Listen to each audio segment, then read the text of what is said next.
Hello there, my name is Yash Kumar Verma and this is the submission for Redis Hackathon 2021. The name of my project is Hentry. Hentry is the short form for Hackathon's entry. Hentry is built to ensure that hackathons, especially short-term hackathons that are happening online during the COVID time, get a free and fair platform so that people are willing to participate in them. Now, the two problems that are continuously faced in online hackathons are first, people reusing the projects, which means that people are preparing projects for 3 to 4 weeks and then submitting them in a 24-hour hackathon, which is definitely unfair for other hackers. And the second part is plagiarism, which means that they are copying their content from other places and there is virtually no way by which the organizers can catch if the content is originally written or it has been plagiarized. Now what we are doing in Hentry is we are using intelligent algorithms to calculate two scores. The first is the entropy and the second is the snapshot of the participant's project and then visualize them in real time so that if any alterations has been done which are beyond the scope of a normal person to do, then it can be clearly seen in the graph. I'll be demonstrating everything in this particular video. If you're interested in having a live view of it, you can refer hentry.search.sh, which has a live deployment of this, but I'll definitely recommend that you go through the documentation once. The project has been divided into 4 components, which I'll be discussing in the next architecture diagram. Now this is the architecture diagram that's available in the README. I'll be demonstrating a zoomed up view of it. So the first component is the Hentry client. Now Hentry client is supposed to run on each of the client machines, which means the participants. Now these can be hundreds or thousands in number depending upon the size of the hackathon. The main aim of the Hentry client is to interact with the Hentry server. The Hentry server is a server written in Node.js, which basically interacts with the Redis module, which is Redis JSON, and the Redis time series module to work on the team details and device details. So the Hentry client interacts with the Hentry server in order to operate on things that relate to team management and device management. The second service which the Hentry client talks to is the Hentry feeder. We have a detailed documentation about Hentry feeder and why it exists, and for now you can understand is Hentry client shares the entropy and snapshots with the Hentry feeder. The final component is the Hentry dashboard. Hentry dashboard fetches data from Hentry server, which in turn gets it from the time series and Node.js and Redis JSON modules, and then it visualizes them. It also has the ability to show real-time updates from the database. Now moving on to the discussion of each of the components. The first is the Hentry client. The main reason that the Hentry client is written in Golang is so that we can support more and more architectures and platforms as are supported by Golang. The second part is it allows us to uniquely identify each and every machine which is independent of the hardware. This also means that if a user is trying to use a virtual machine or trying to edit their MAC address or trying to spoof things like that, they cannot do that. The client machine also does not need to provide elevated privileges for the client to run, which means that Hentry client cannot perform any major operations on your main system. And the final part is Hentry client also supports the option to pass in configurations with a YAML file, which means that if at the end time you want to change the endpoints of the server or you want to include more directories which are ignored, then you can do that as well. The interface I'll be showing you in the live demo itself. Moving to the configurations part, the configurations can be run in a file which is named as hentry.yaml. The application server is the endpoint of the server. The feeder is the endpoint of the feeder, which is the Hentry feeder. We also have a debug mode which allows us to see what all requests are being sent to the server in real time, and then we have an array which is named as ignore. Now we have provided this option to ignore a custom list of folders. The reason for this is different tech stacks use different project structures. Now by default Hentry by itself ignores .git, .idea, .vs code, node modules folder and a few more folders. But what if someone is working on a tech stack that we have not already covered? Maybe they're an iOS developer and they want to ignore, maybe they're an Android developer and they want to ignore their .gradle file. So they can add it over here. Now the functionality will be discussed in the live demo itself. The fancy technology that we are using. We are using Go routines, and the reason for that is we want to utilize the advantages of concurrency and speed, and that's the reason we chose Golang as well. The second part is the client, the Hentry client. It walks through the entire directory structure of the project, which means that all the files that are available in the children directories of the current directory in which the Hentry client is present, and it creates a hash map of those, key value storage of those. What we further do is on the keys are the path of those files relative to the binary that we have, and on the value part we store the details of each of these files. On each of the iterations, we compare the subsequent values and then generate two scores. The first is the entropy, which tells us how much the project has changed, and the second is the snapshot, which tells us the extent of the project, which means what is the total size of the project. The debug mode will also be shown in the walkthrough. So when you run the Hentry client, you see a screen like this. Now first of all, you see that if custom configurations are being loaded or not. The second is the list of directories which are ignored by default. So if you're adding more directories, you can always proofread them over here, and then you get the option to create or join a team.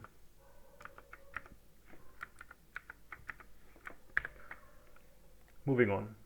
So what as you can see is the terminal itself provides validations, and it's not only that the validations are run only when the user submits the response. They are also real time, which means that if the team ID has to be more than 4 characters long, if you enter anything less than 4 characters, then it shows a cross sign. Similarly, the team ID is also hidden because the team ID is used to join other teams, so we have decided to keep it as a secret. We can also define the team name, and then once we move forward, we check if that particular device exists in the database itself before as well. If it does not, then it allows you to register the device, and you have to set the device name. Now once we set the device name, I have set it as Yashu Ubuntu, and the device has been registered, and it will start transmitting data to the clients, to the Hentry server.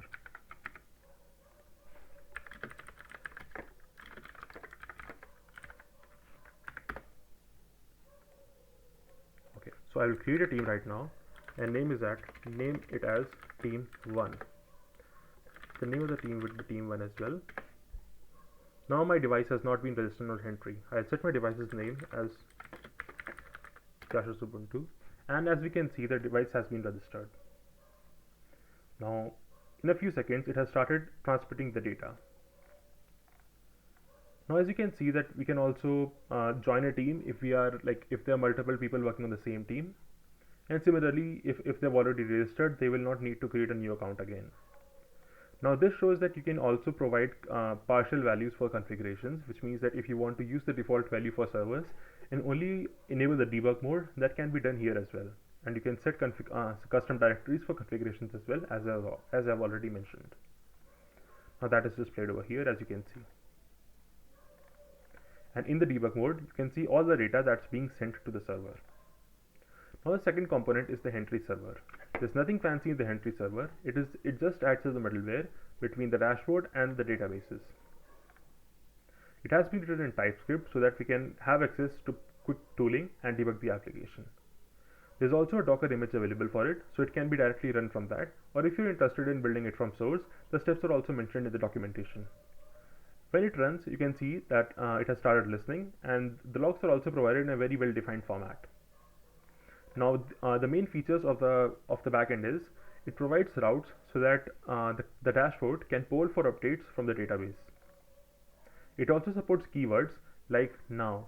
So whenever we pass the keyword as now, it fetches all the details from the time series database till that particular timestamp, which is the moment the request was made. Now comes the part of Hentry Feeder.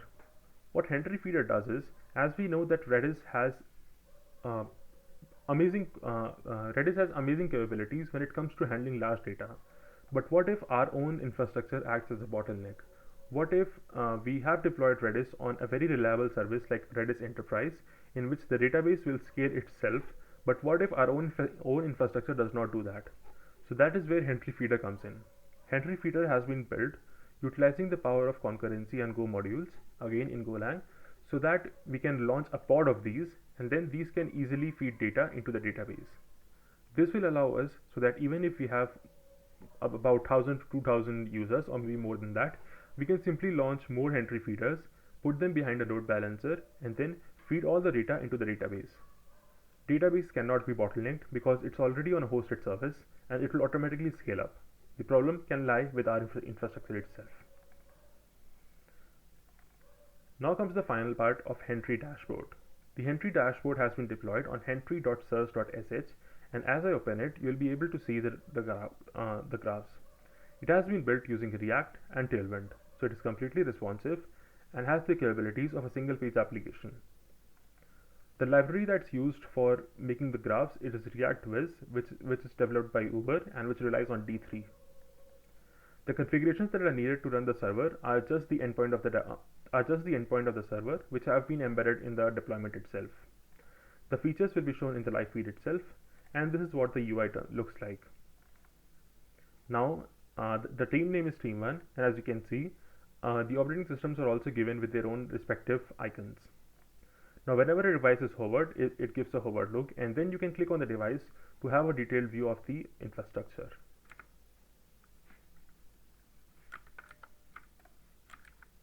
Now what I am doing is I am launching a bot which will by itself add entries to the current working directory.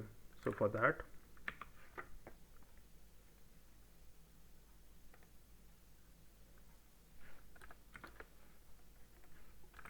I have the Hentree client already present in it, so I'll open the bots directory.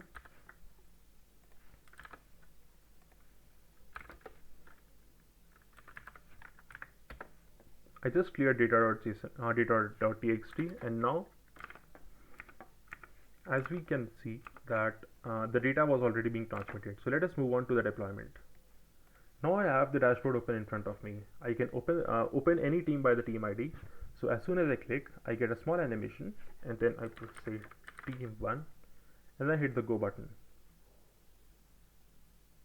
Currently I have only one device connected to this team, so I will open Yasha's Ubuntu. And now as I can see over here, there were a lot of things over there, but just then we cleared the file, and as we can see now the current file count is this much. There are only 937 units of data present in it. If we refer the entropy shows by how much amount the project has changed, which means that at this particular timestamp, when we cleared the data, it shows a spike, which means that a lot of data was inserted and then it was deleted from here. Alright, now let me launch the bot which will add changes to the file.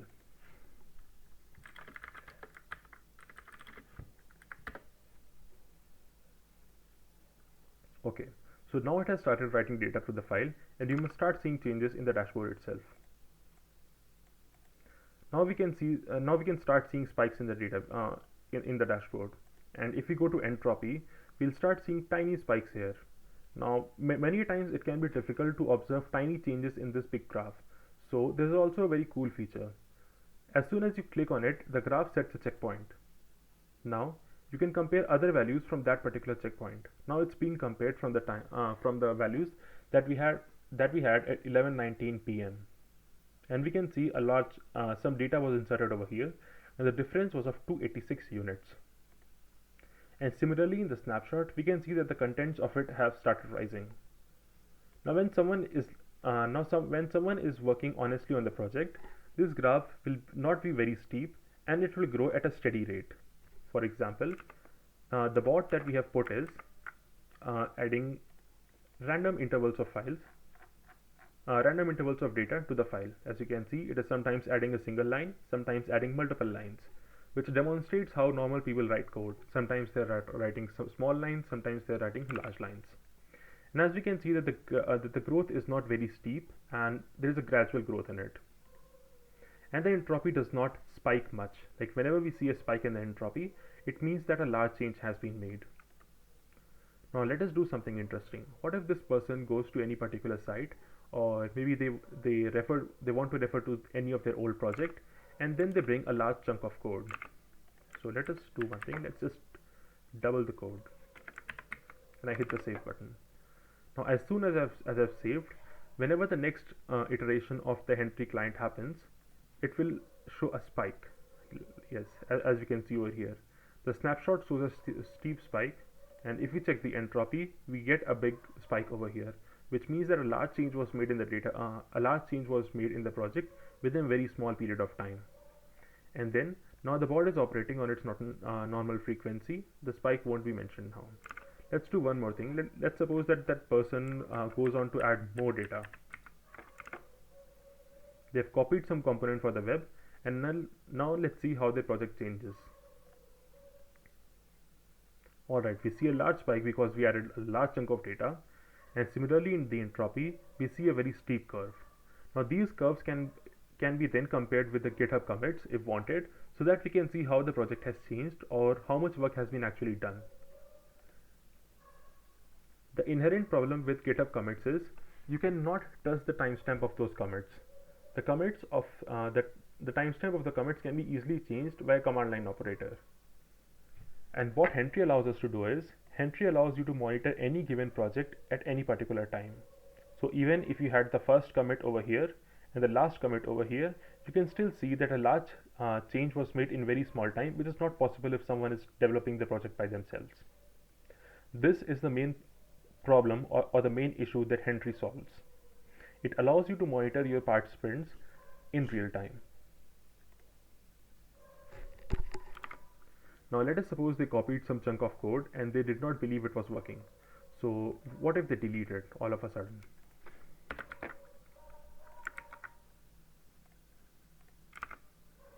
Now similarly, we must see a fall in the snapshot.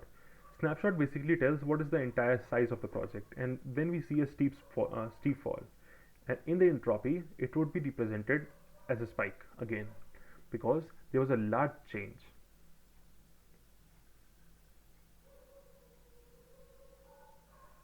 And the best part is, since this is happening in real time, there's no need to refresh the page or wait for maybe hours after which the person commits.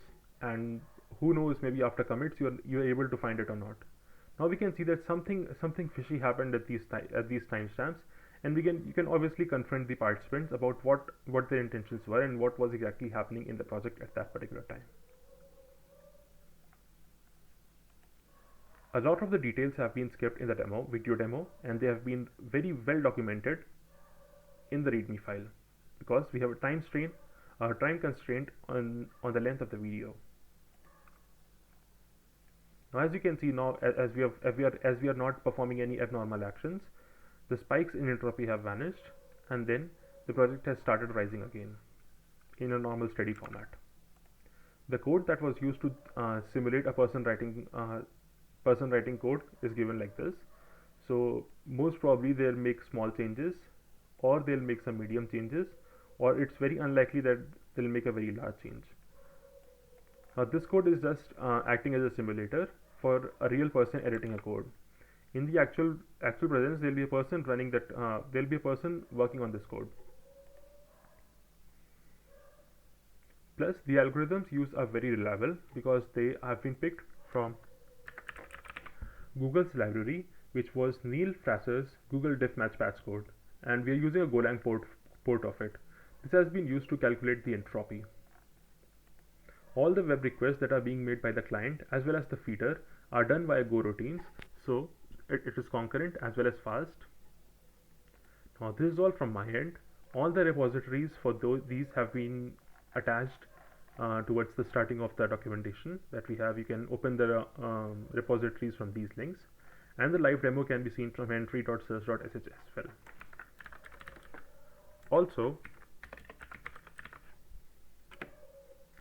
there's a list of pre-compiled binaries also available that you can use according to your architecture. But I would definitely recommend that if you're testing it on local, since we are in the early testing stage, you compile the binaries yourself. This is all from my side. This is Yash Kumar Verma signing off.